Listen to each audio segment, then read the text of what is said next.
और ये मुस्तफा की उम्मत है कि नबी ने अली के हवाले करके जब तबूक की तरफ गए तो पहली सदी गुजर गई, इमाम आजम पैदा हुए। दूसरी सदी आई तो इमाम नखई पैदा हुए।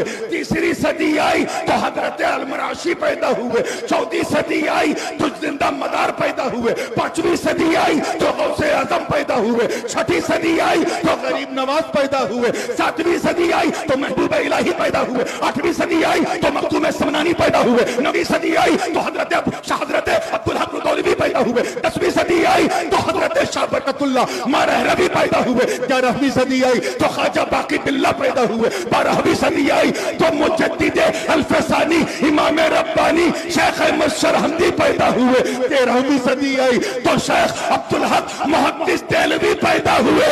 और 14वीं सदी में इमाम अहमद रजा पैदा हुए। नारे तकबीर।